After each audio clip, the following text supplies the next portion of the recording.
Bonjour et bienvenue à On jase de hockey et sport. Alors aujourd'hui, je suis avec Alexandre Dubois et Jean-Christophe Bertrand. Alors les gars, on a eu une difficile semaine du côté du Canadien, hein. Carey Price, il est beaucoup bâché, comme on pourrait dire Mmh mh. l'expression en anglais. Mais Mhm. bon, on ne va pas parler de ça tout de suite, on va parler de tennis. Bianca Andreescu, on le sait, elle a joué dans les dernières semaines, dans la semaine, je pense, où Félix Auger-Aliassime il avait éliminé À l'Aus Shapovalov. Ouais, à l'Australian Open. ouais, Ouais, aux exactement. internationaux d'Australie, exact. Ouais, exactement. Et là, il y a eu un petit problème de santé du côté d'Andreescu.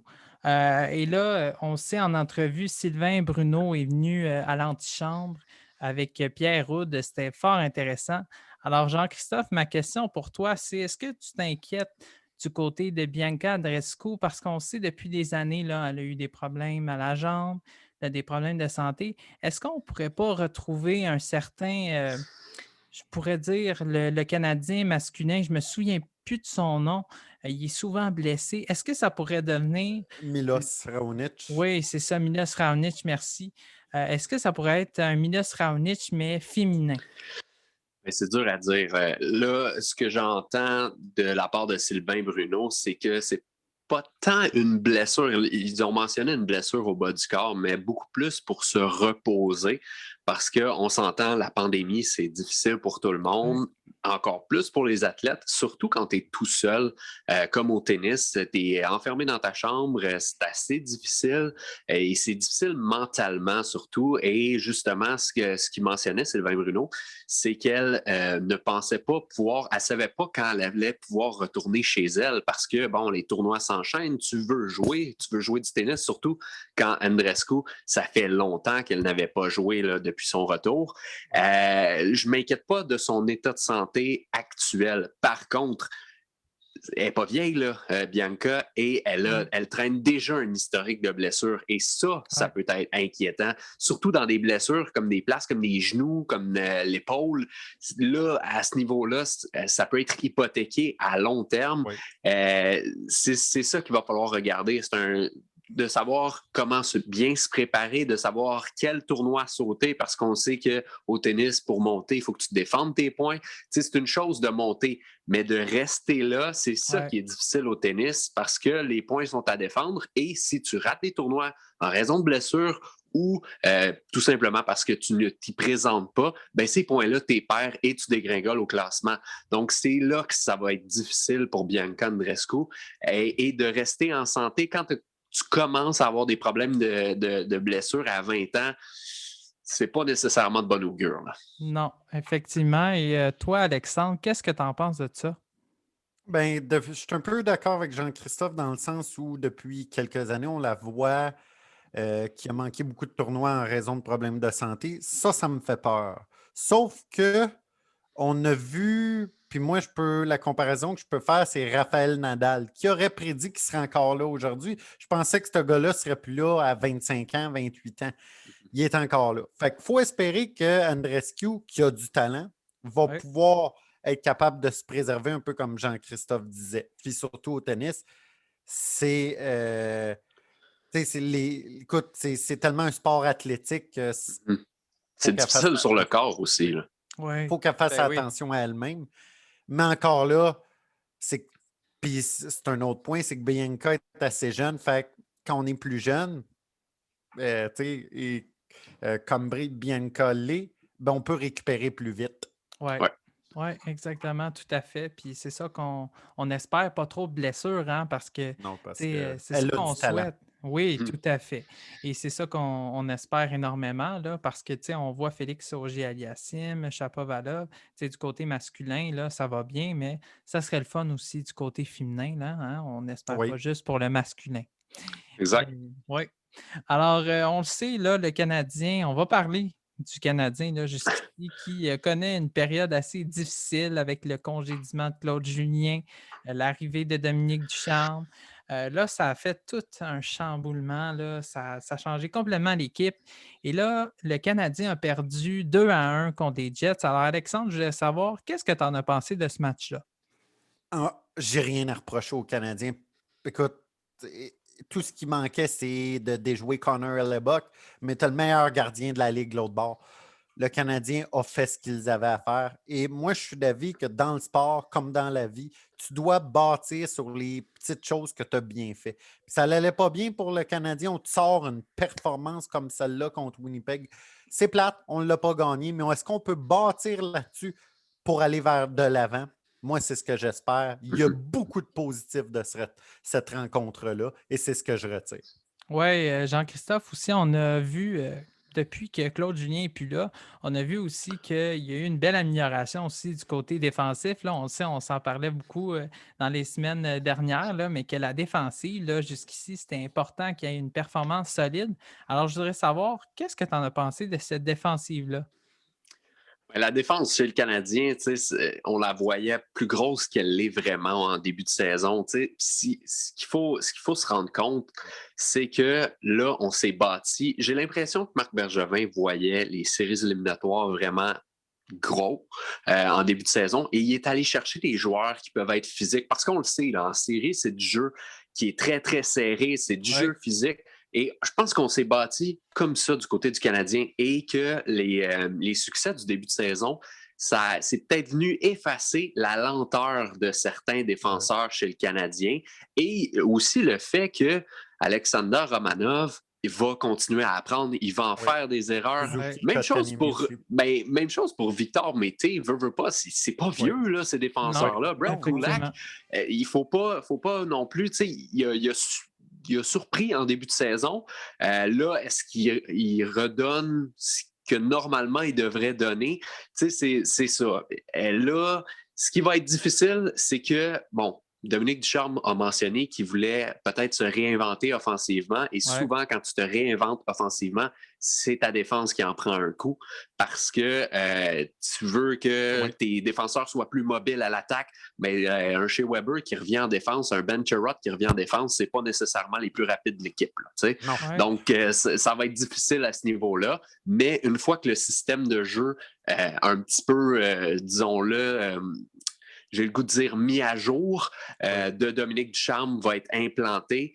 Peut-être qu'on va revenir vers la défense. Ça va être beaucoup plus simple pour les défenseurs. Mais là, ce qu'il faut, c'est pas se faire prendre à contre-pied. On l'a vu comme des équipes contre les Jets. Ça peut être rapide. Les Oilers, les Maple Leafs, ça peut être rapide. Puis même les Sénateurs. Je pense que toutes les équipes de la division Nord ont un certain élément de rapidité qui pourrait surprendre la défense des Canadiens. C'est là que on remarque à Montréal, parce qu'on s'emballe souvent beaucoup pour des succès comme pour des défaites, que notre défense, c'est pas nécessairement la meilleure de la Ligue. Par contre, ça peut être une bonne défense, surtout si on accède aux séries éliminatoires. Oui, tout à fait. Oui. Jacques, je ne sais pas si tu me permets, mais je vais continuer un peu ce que Jean-Christophe disait. Moi, je suis d'accord, ça fait quelques semaines que je le dis qu'on a une défensive lente. Mais je vais juste ajouter quelque chose, c'est qu'on n'a pas une équipe qui va être bâtie plus pour la saison régulière, mais cette équipe-là, rentrée en séries éliminatoires, elle est grosse et rapide. C'est une équipe bâtie pour les séries. Et la comparaison que je faisais, puis ça, je m'adresse à Jean-Christophe, je ne sais pas ce que tu en penses, un peu comme celle des Kings qui ont gagné 2 Coupes Stanley, où les Kings à l'époque, c'était une équipe que en saison, tu voyais limite faire les séries, mais en série, faisait beaucoup de dommages. Oui, sauf que les Kings, il y avait peut-être un petit peu plus d'attaque, comment je pourrais dire, d'attaque, mais aussi d'expérience. Il y avait un gars comme Justin Williams là, qu'on surnommait Monsieur Match numéro 7. Il n'y en a pas des mêmes chez le Canadien. Là. Fait que il va falloir... il y a aussi, on n'en a pas parlé, mais la ligne de centre est très jeune. Là, les Suzuki, Kotkaniemi, Jake Evans, quand il est là sur le 4e trio, c'est pas vieux. Là, ils vont devoir en prendre du galon. Si ce n'est pas pour cette année, ça sera peut-être pour l'année prochaine, mais je sens une certaine urgence. Pas nécessairement pour son poste, mais de Marc Bergevin, parce que des gars comme Thomas Tatar, ça sera peut-être plus là l'année prochaine. Philippe Danault, ça sera peut-être plus là l'année prochaine. Donc, tu as comme quasiment cette urgence-là et c'est pourquoi que Claude Julien a été congédié, parce qu'il y a cette urgence-là de bien faire chez le Canadien. Mais encore là, il faut être réaliste. Oui, on a fait des bons ajouts, c'est excellent. Là. Les Josh Anderson, Tyler Toffoli, c'est excellent. Joel Edmondson, même chose. Jake Allen, même chose. Mais il faut être réaliste. Le Canadien n'est pas une équipe qui peut aspirer nécessairement à la Coupe Stanley, à moins que les astres s'alignent, à moins qu'on aille chercher via une transaction ou qu'il y ait quelqu'un qui a eu une éclosion spectaculaire. Je ne pense pas qu'on peut aspirer aux grands honneurs cette année, surtout dans une division Nord avec les Maple Leafs de Toronto et les Jets de Winnipeg. Tu sais, les Oilers, encore là, je ne suis pas sûr que ce soit bâti pour aller très loin en série, mais les deux que je viens de mentionner, là, si les Jets resserrent un peu la défense là, parce que depuis 2 ans, c'est assez difficile. C'est ça. Ils se font sauver par Connor Hellebuyck. Tu l'as dit, Alexandre. Ce gars-là, c'est un Vézina et c'est un Vézina pour les prochaines saisons là, parce qu'il est tout simplement incroyable. Là. Mais c'est ça. Si on resserre la défense du côté de Winnipeg, là, c'est une équipe à regarder là, pour aller loin. Là. Oui, tout à fait d'accord. Et Alexandre, ma prochaine question pour toi. On le sait, là, cette semaine, on a beaucoup bâché, comme je disais tantôt, Carey Price. Puis là, je vois beaucoup aussi ces réseaux sociaux aussi. On est déjà prêt à mettre dehors Dominique Ducharme. Moi, je trouve ça trop exagéré. Qu'est-ce que tu en penses là-dessus? Écoute, j'aurais pas à répondre à cette question. Je crois que tu as résumé. Écoute, ça fait 2 matchs que Ducharme est là. Ben oui. Puis on avait besoin d'un entraîneur. Moi, je trouve que ce que Claude Julien avait fait à Boston avec les Marchands et Bergeron était exceptionnel. Mais ça fait de cela plusieurs années. Écoute, on va faire 10 ans. Toi et moi, on était à début vingtaine, Jean-Christophe. Oui, ben c'est ça. Mais sauf que Julien, c'est qu'on avait une équipe où il devait mettre de l'avant les jeunes, les Suzuki, les Kotkaniemi, puis c'est la chose que je lui reproche. C'est que Julien semble être trop axé sur les vétérans, tandis qu'on a des jeunes de qualité, puis un peu avec Victor Mété. Victor Mété a fait la Ligue nationale jeune parce qu'il a du talent. Ouais. Mais pourquoi pas essayer de le faire apprendre de ses erreurs, puis si Mété ne performait pas, ben Julien le sortait. C'était là, ça a été un des problèmes avec Claude Julien. Mais du 109 fait toujours du bien. Puis écoute, enfin, je crois qu'avec Ducharme, ça va être un entraîneur qui va laisser l'équipe s'exprimer offensivement parce qu'on en a de la profondeur offensive, du talent offensivement. Même si on n'a pas la super vedette, on en a du talent offensif. Puis je veux voir ces joueurs-là s'exprimer offensivement. Oui, tout à fait. Tu as totalement raison là-dessus. On va faire une petite pause de hockey. On va aller maintenant du côté golf. Là, on le sait, la semaine dernière, Alexandre, tu m'avais envoyé une notification comme quoi Tiger Woods avait eu un accident. Donc, Jean-Christophe, il est encore à l'hôpital, là, Tiger Woods, aujourd'hui. Donc, c'est au niveau des jambes, si je me trompe pas. Donc, selon toi, si les blessures ne sont pas trop graves, est-ce que tu penses qu'il pourrait avoir un possible retour avant le tournoi Master? Parce que, écoute, ça s'en vient pas pire, là. Non. Le tournoi des maîtres, c'est en avril. Là, si les 2 jambes cassées, là, je pense avant toute chose, là, qui se remettent sur pied. Là. Tiger Woods a tout gagné. Il n'a pas besoin de revenir gagner. Il n'y a absolument rien à prouver. C'est sinon le meilleur golfeur de tous les temps. C'est le Gretzky du golf, c'est ça. C'est ça. Il y en a eu des plus vieux, des Jack Nicklaus. OK, c'est correct, mais c'est un golfeur générationnel. Là. C'est lui qui a inspiré plusieurs golfeurs. Il n'y a rien à gagner. Il a tout gagné. C'est parmi les plus décorés de l'histoire du golf. Donc, pourquoi se presser quand tu viens de passer proche de mourir, là, carrément. Là. Donc, je pense, puis je suis pas à sa place, là, mais relax. Là. Remets-toi sur pied, pense même pas au golf. Si un jour tu peux jouer au golf tout seul avec tes enfants, parfait, 49. Vas-y.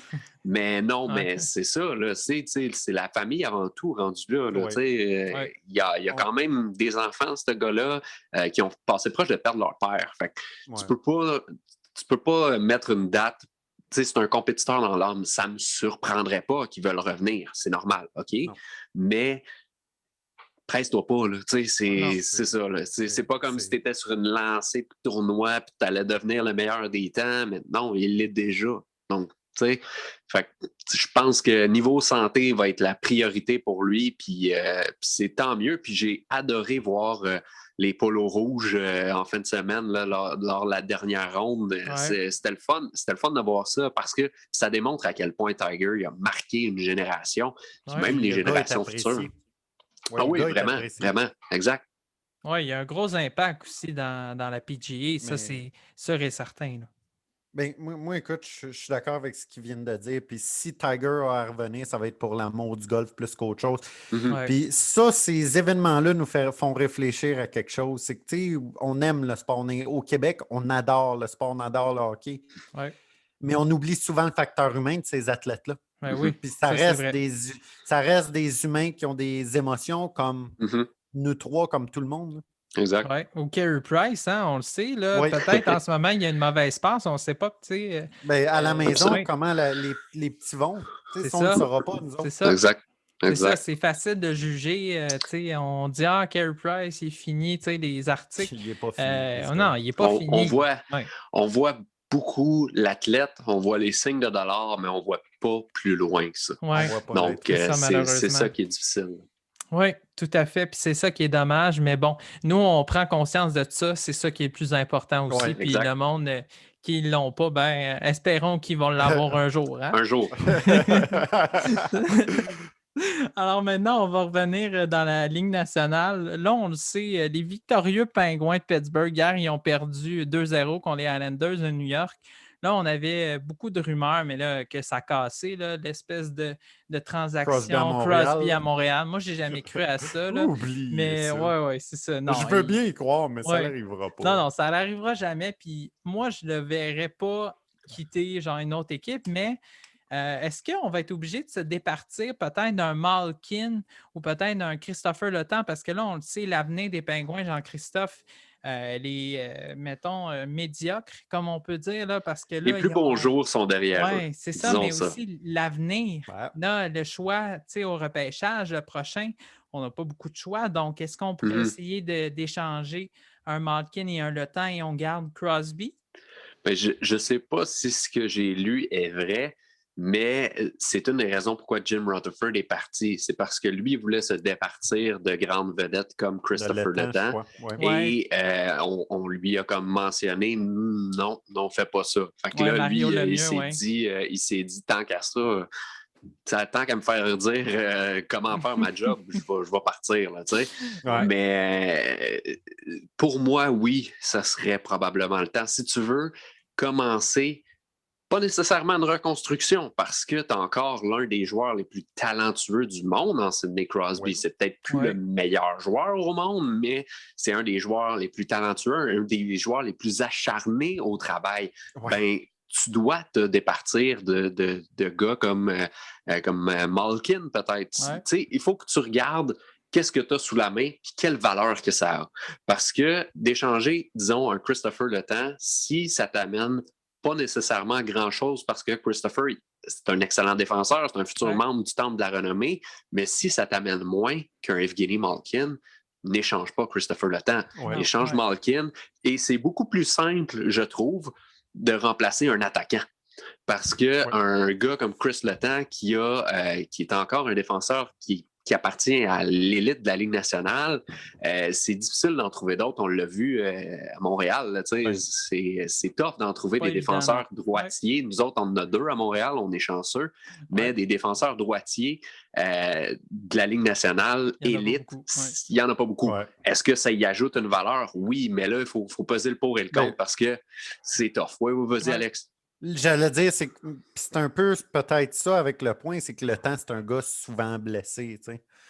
Et moi, ça serait. Mais c'est un peu à un moment donné, c'est que Crosby, on s'entend, moi, je le vois rester à Pittsburgh.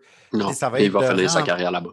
De renflouer les coffres en échangeant un Malkin, parce que même si Malkin n'est plus le joueur qu'il était, je ne peux pas m'imaginer ce que tu pourrais obtenir pour.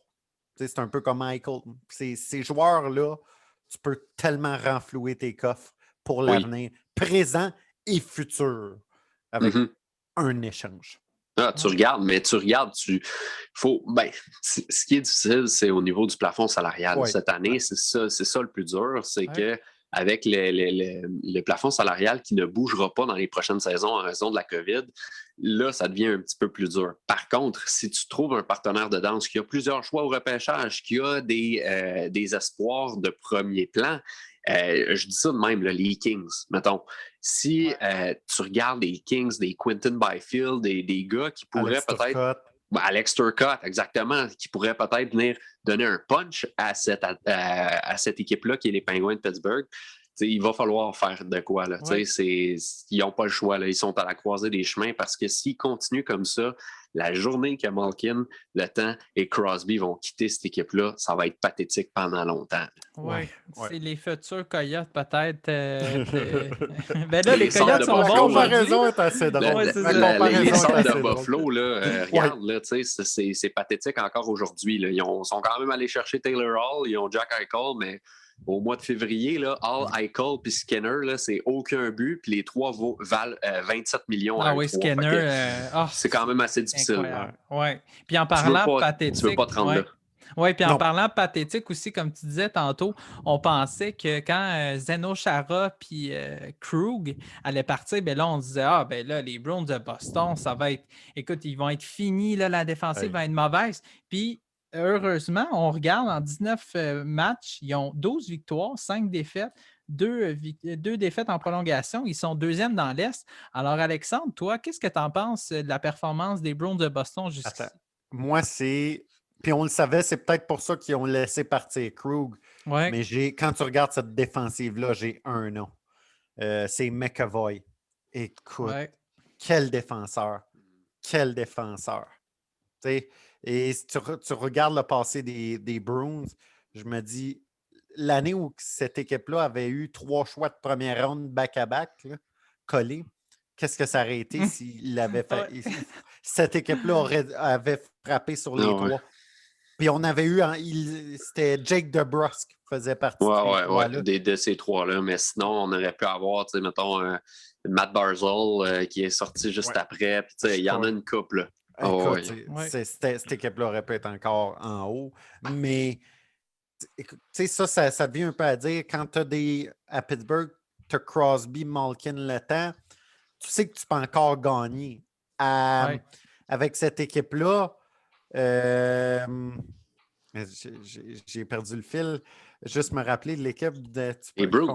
Les Bruins. Quand tu as un Marchand, Bergeron et Pasternak, encore tout est possible. Ah oui, Pasternak, non, ça c'est sûr. Là, et tu as McAvoy puis Matt Grzelcyk à défendre. Oui, exact. Je veux dire, cette équipe-là peut encore gagner. Puis je pense que Brad Marchand, c'est... tout le monde le connaît comme la petite peste, là, mais c'est possiblement le joueur le plus sous-estimé de la Ligue. Honnêtement, là, il est incroyable. Là. Si tu regardes ses statistiques en termes de points dans les dernières saisons, il est toujours dans les tops.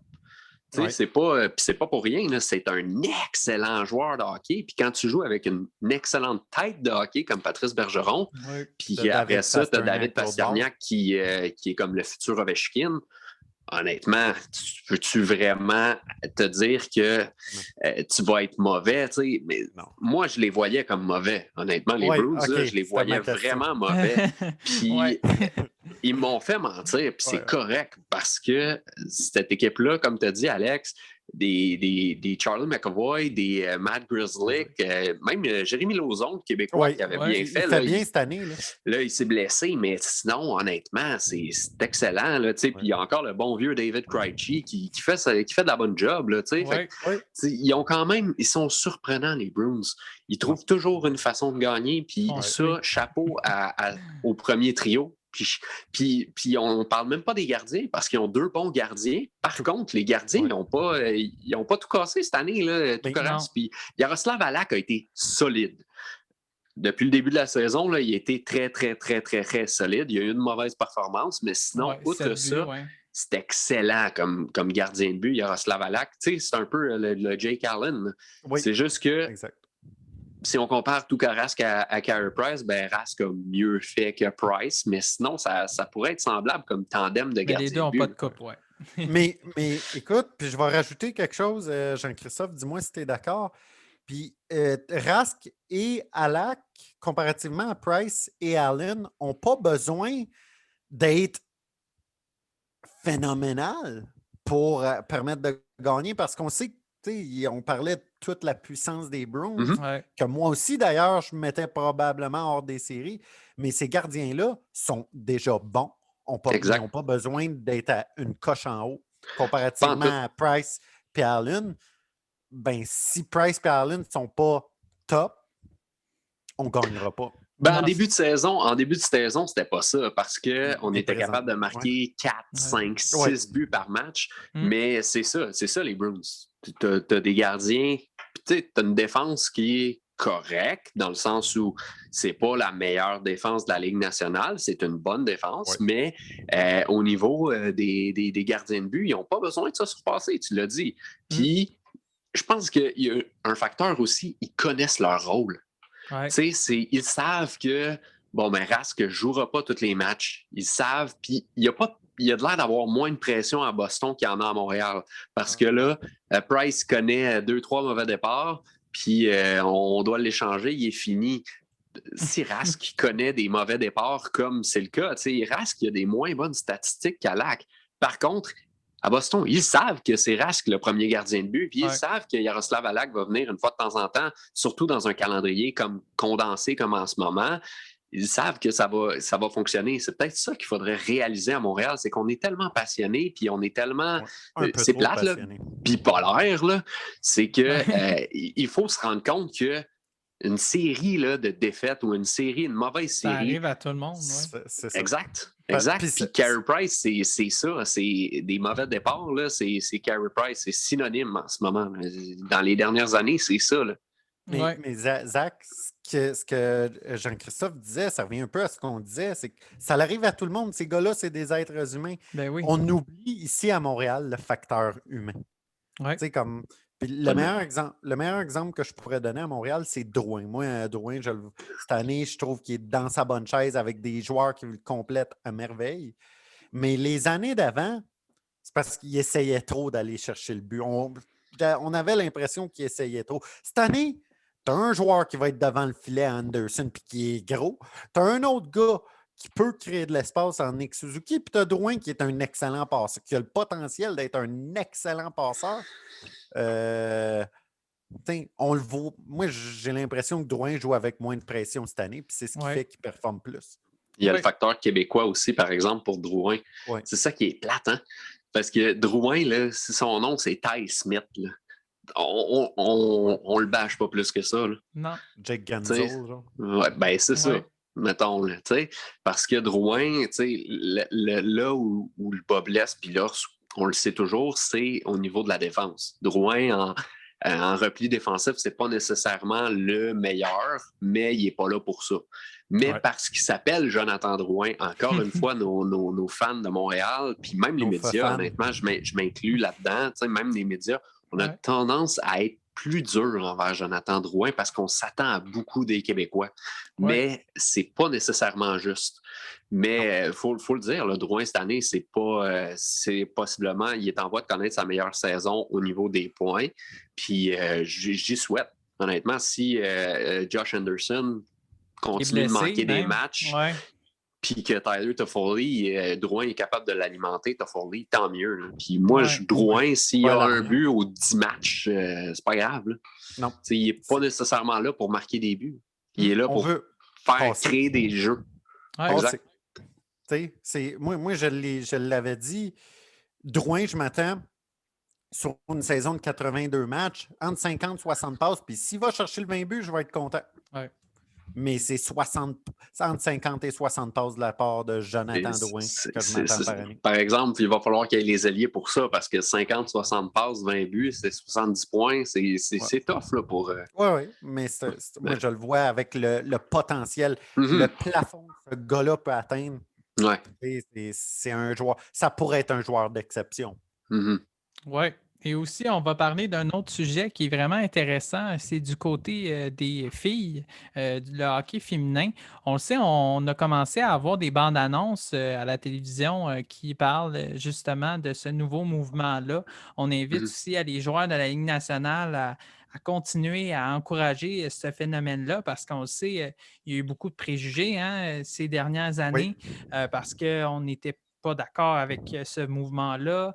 Je pense que c'est le temps qu'on fasse un nouveau, comme je dirais, une nouvelle ère, une nouvelle idée de ce changement-là. Donc, Jean-Christophe, moi, je voulais savoir si tu étais au courant de ça et qu'est-ce que tu en penses? Est-ce que tu penses que d'ici, je ne sais pas, peut-être 2, 3 ans, peut-être qu'il pourrait y avoir une ligue comme nationale, mais féminin? Ça va dépendre de plusieurs facteurs. Oui, le mouvement est une bonne chose et moi, ce que je retiens souvent, c'est que, puis il mentionne dans ces annonces-là, c'est qu'on parle du hockey féminin aux 4 ans. On est tellement fiers de nos Canadiennes quand ils ramènent une médaille, mais qu'après ça, quand il y a eu la Ligue canadienne avec les Canadiennes de Montréal, on n'est même pas capable de remplir le complexe sportif de Brossard, qui n'est même pas le Centre Bell, ni Et la même le Place Québec Bell. aussi. Je peux te raconter de quoi?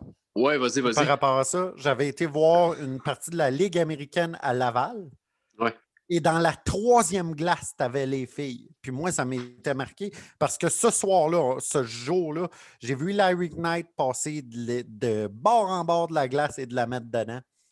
Écoute, c'est ça. filles-là. Il y a quand même des Marie-Philippe Poulain, là, ça court pas les rues, là, puis ça a du talent comme pas une au hockey. Puis oui, il y a ce côté-là, mais il y a aussi le côté business. Puis c'est ça qui va être tough pour les filles. Puis c'est là qu'un grand joueur comme la Ligue nationale de hockey pourrait les aider. Ce qui est plate en ce moment, c'est qu'on est en pandémie. C'est qu'on ne fera pas d'argent du côté de la Ligue nationale. Donc, est-ce que ça met le projet sur la glace pendant, excusez-moi le jeu de mots, là, mais sur la glace pendant un certain moment?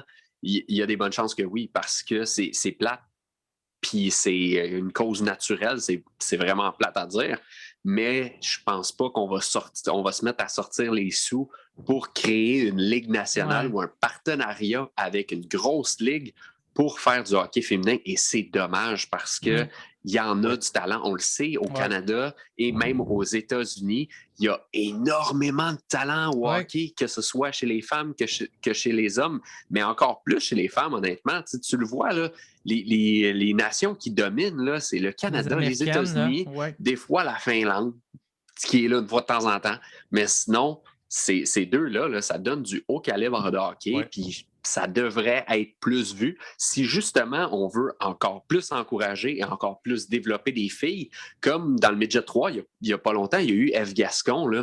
Mais c'est ça, si on veut en avoir d'autres F. Gascon, si on en veut des joueuses qui viennent dans une ligue, que ce soit masculin ou avoir un haut niveau de hockey féminin, mais ça prend ça. Ça prend des exemples pour ces jeunes filles-là, parce que c'est pas vrai que le hockey, c'est un sport de gars puis que c'est juste les gars qui peuvent s'intéresser et développer un talent au hockey. Il y a aussi les filles qui peuvent le faire. Et là, je perds mon micro.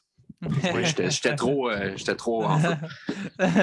C'est pas grave, c'est pas grave. Mais oui, comme tu disais si bien, c'est vrai que on le sait dans la MLS, là, on le voit, là, je pense le soccer féminin, je ne sais pas, là, vous me corrigerez après, là, mais je pense, est-ce qu'il y en a?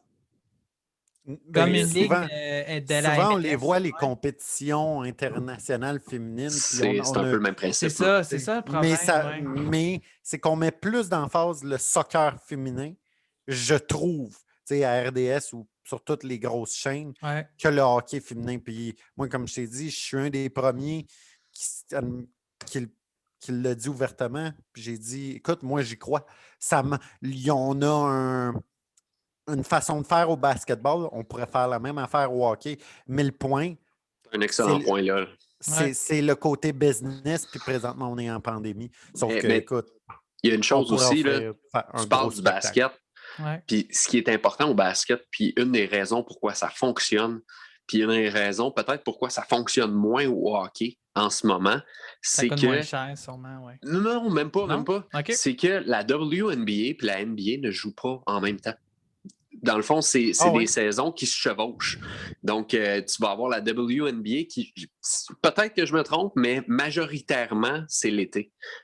Donc, ça se chevauche. Donc, on n'a pas de conflit d'horaire. On n'a pas nécessairement de conflit. Est-ce que je regarde un match des Celtics ou je vais regarder un match féminin de basket? Donc, à ce niveau-là, on pourrait faire la même chose au hockey parce que nous autres, on en mange, on parle du hockey à l'année longue, bien justement, on pourrait avoir l'été du hockey féminin qui pourrait être diffusé à heure de grande écoute parce qu'il y a aussi ça, tu sais. Si tu demandes aux consommateurs moyens ce qu'ils veulent regarder entre les Canadiens et les Canadiennes, c'est plate, mais c'est ancré canadien. Donc, si tu mets les Canadiennes l'été, quand il n'y a pas de Canadiens, peut-être que tu as plus de chances d'amener du public.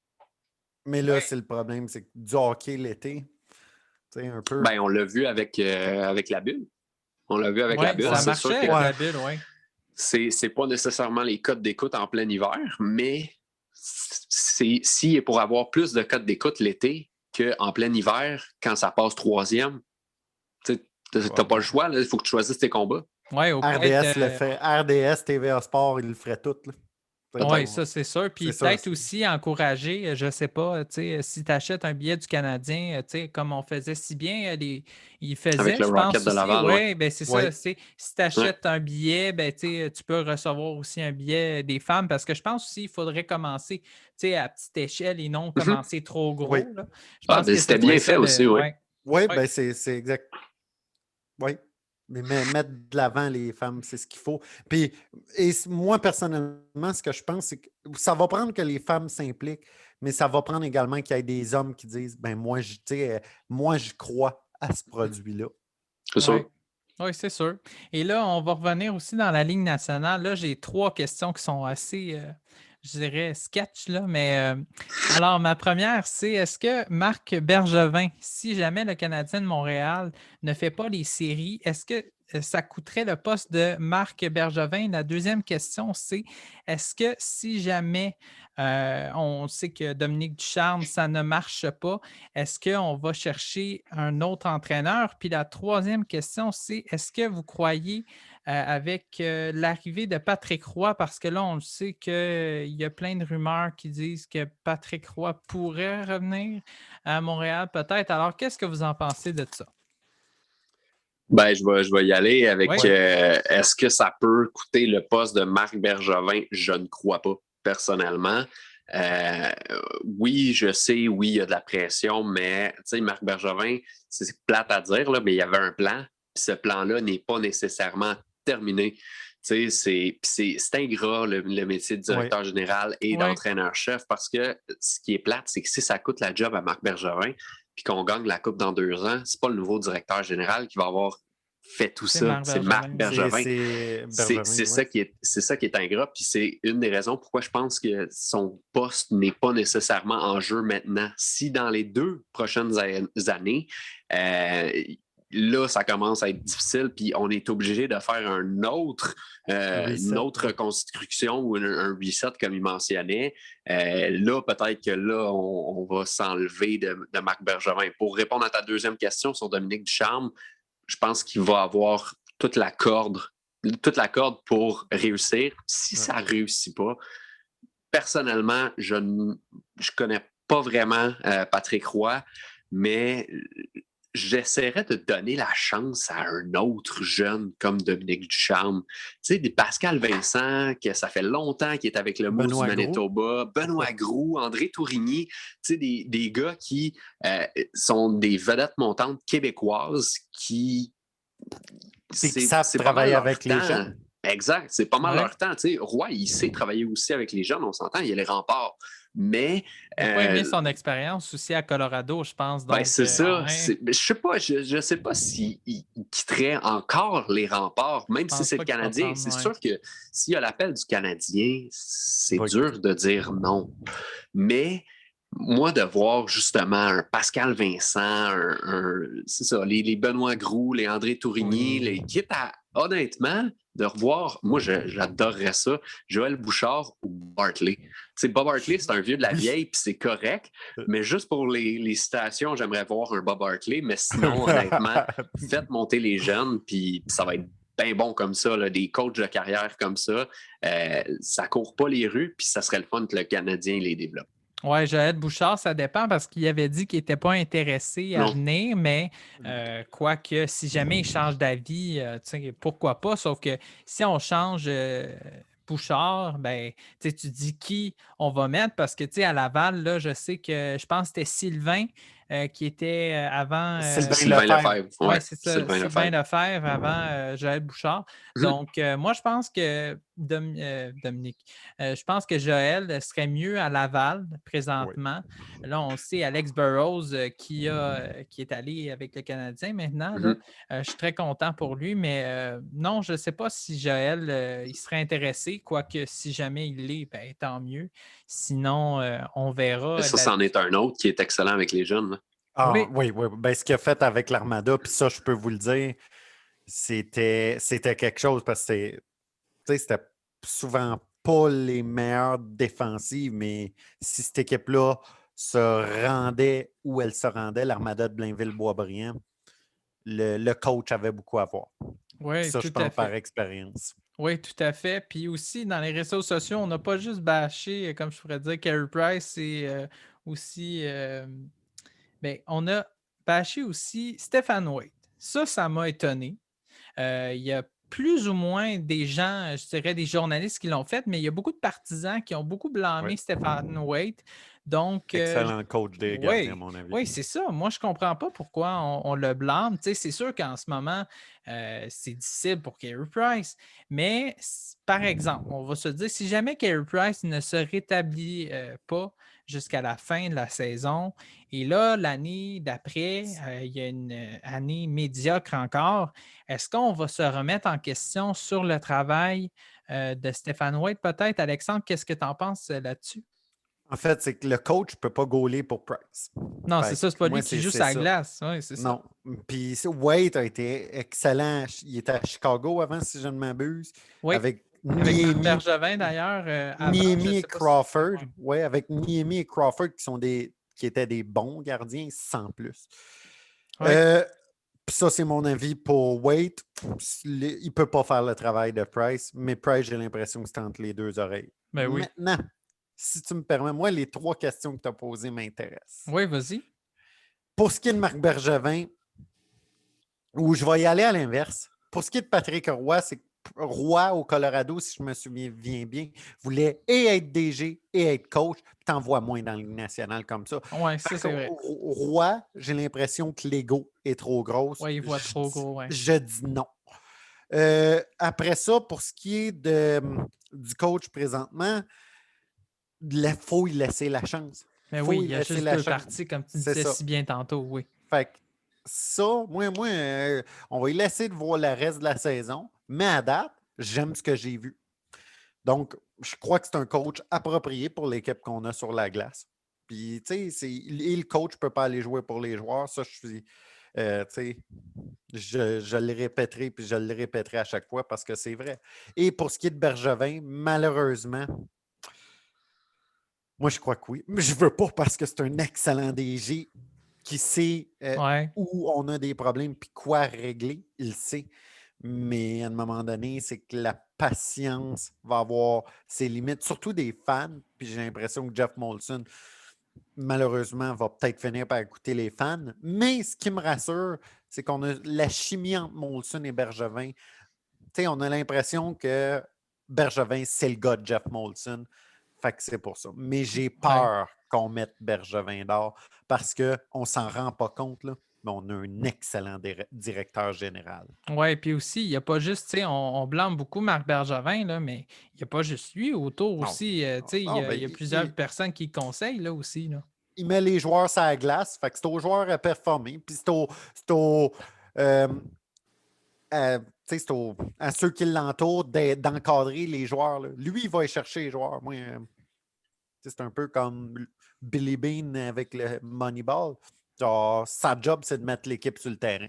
Oui, exactement.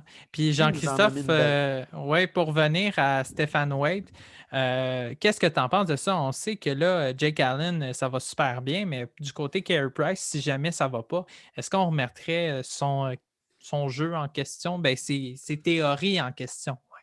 Ce qui est, je pense que l'élément clé, c'est Carey Price qui va décider si Stéphane Waite fait l'affaire ou pas. C'est ça aussi qu'on oublie au hockey. Tu ne changes pas un coach pour changer un coach. Tu changes un coach si surtout des gardiens de but, si la dynamique n'est plus là et le gardien sent qu'il avance plus. C'est pas les partisans. Les partisans vont pas avoir raison de Stéphane Waite ou à moins que Marc Bergevin il vire une coche là, puis là, il décide non, moi je claire tout le monde. Généralement, mais ça semble pas le genre de Bergevin, ça.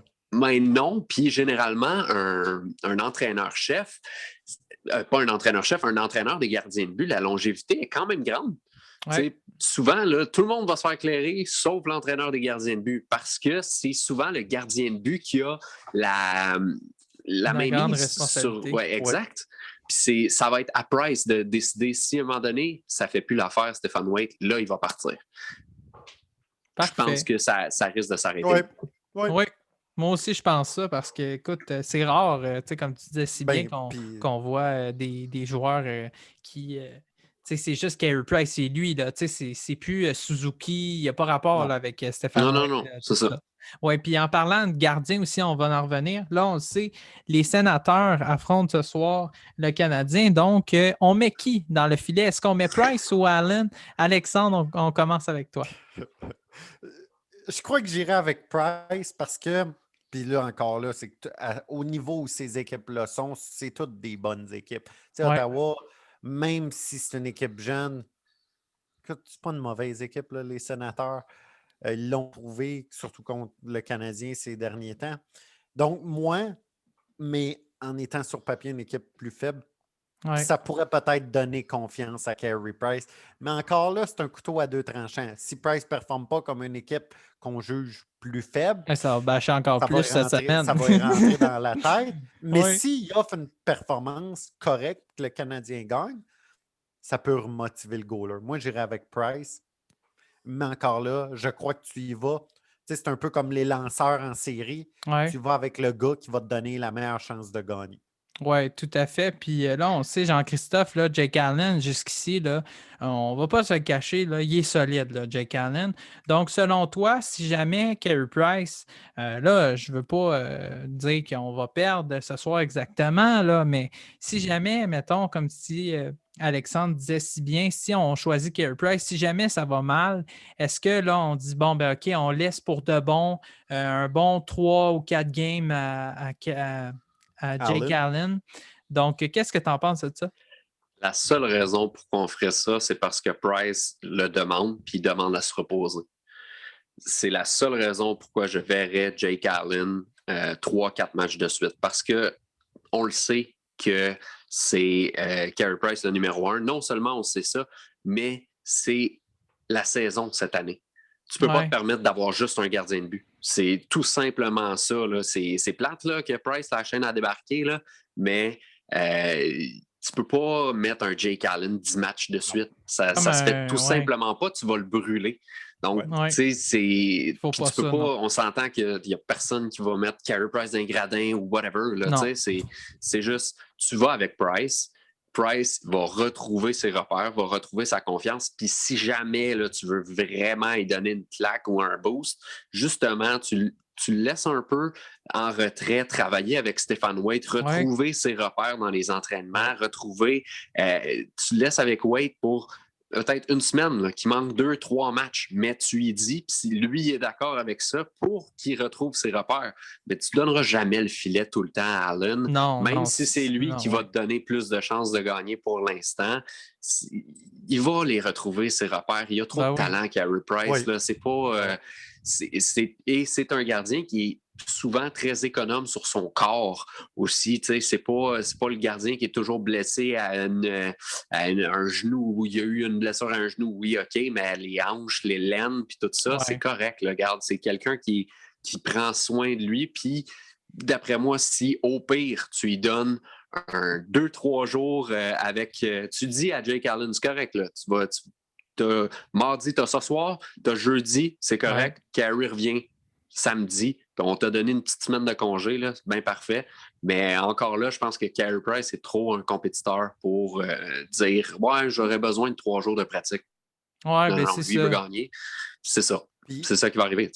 Puis juste pour aller dans le même sens, pour rajouter à ce que Jean-Christophe disait, nombre de saisons que Price a gardé plus que, proche de 60 games et plus, il en a fait beaucoup. Fait que c'est un gars qui est capable d'y aller sur la longévité, Carey Price. Et encore là, c'est qu'on le sait, les Canadiens de Montréal présentement, c'est l'équipe de Price et de Weber et de Gallagher. Oui, oui, tout à fait. Fait que ça passe par eux. Oui, c'est sûr. Alors, on va finir avec une prédiction. Donc, moi, je prédis que le Canadien va gagner de la victoire, j'espère, en tout cas, 3-1, je dis ça. Ça serait le fun là, de détruire ce petit, je pense, cette séquence-là qui est interminable. Là. On le sait, le dernier match, là, à la fin, là, il restait quoi, 3 secondes à la fin, puis on a refusé le but. Contre de Gallagher, je pense. Gallagher, exactement, oui. Je pense que ce but-là aurait peut-être gardé la job à Claude Julien ou peut-être aurait fait un petit mouvement de ça, je ne suis pas sûr. Ouais. Le mouvement de positif, on ne le saura jamais, non, on le saura jamais. On ne saura jamais, mais je pense que, c'est quoi, Jean-Christophe? Moi, je pense que Claude Julien aurait été congédié peut-être la fin de semaine ou quelque chose comme ça. La défaite après. Oui, donc moi, je prédis une victoire 3-1 contre le Canadien. Hein. On espère du positif. Donc, Alexandre, toi, c'est quoi ta prédiction pour le match de ce soir? Oh boy! Écoute, j'avais tout le long de l'enregistrement, je me disais, écoute, moi, ma prédiction, c'est 3-2 Ottawa, mais je regarde et je réfléchis à ce qui s'est passé les 2 dernières parties sous l'ère Dominique Ducharme. Ouais. La première, on avait joué 2 bonnes périodes, les 2 premières. Après ça, contre Winnipeg, écoute, l'adversaire a juste été plus opportuniste. Ouais. Donc, si on y va sur la même lancée, puis moi, je suis un gars de chiffres, je suis un gars très cartésien, je crois qu'il va y avoir encore une autre progression, puis je vais y aller avec une victoire de 3-2 Montréal. OK. En prolongation ou en réglementaire? Oui, en prolongation, mais la clé de cette partie-là va être Tim Stützle. Il va falloir arrêter ce gars-là. Oui, c'est ça. Puis Tkachuk aussi, là, parce que là, Tkachuk est sur sa lancée, là, Jean-Christophe. Brady Tkachuk, il va bien. Oui, donc toi, c'est quoi ta prédiction pour le match de ce soir? C'est tough. Je pense honnêtement que le Canadien va l'emporter. Justement, Alex, comme tu disais, ils ont une certaine lancée. Là, tu vois que ça commence à rentrer, puis tu vois que les gars veulent gagner. C'est pas une équipe qui a abandonné. Puis, bon, ben c'est sûr qu'il y a... moi, personnellement, c'est ça qui va faire du bien aux Canadiens. C'est que je ne m'attends pas à ce que le gardien de l'autre bord les sauve. Il n'y a pas de Connor Hellebuck chez les Sénateurs. Matt Murray connaît une saison atroce. Puis Marcus Stockberg, je pense le deuxième gardien, c'est pas fameux non plus. Donc, c'est pas, je ne m'attends pas à une très grosse performance des gardiens des Sénateurs. Ça a toujours été des matchs serrés cette saison pour Canadiens et Sénateurs. Donc, je m'attends justement, moi aussi, à un 4-3 du côté du Canadien. Okay. Mais je m'attends à un bon match. Un match revanche aussi, peut-être. Peut-être.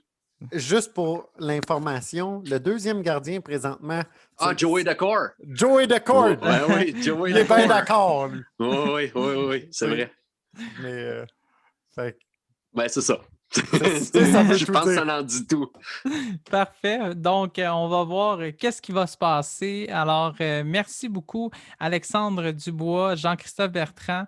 Alors, on va se revoir bientôt. Alors, on espère que le Canadien, ça va aller mieux là, jusqu'ici. Donc, dans les prochaines semaines, on va faire une autre capsule, puis on va vous revenir avec peut-être la victoire ou la défaite. En tout cas, on espère une victoire parce que là, on ne veut pas du bashing. Là. Ça suffit. Non. Parfait. Alors, on va vous revenir vendredi. Alors, merci beaucoup. Alors, juste rappeler encore, c'était Alexandre Dubois qui était avec nous et Jean-Christophe Bertrand et Zachary Savaria. Alors, merci beaucoup et passez une excellente soirée. Content d'être de retour, Zach, en passant.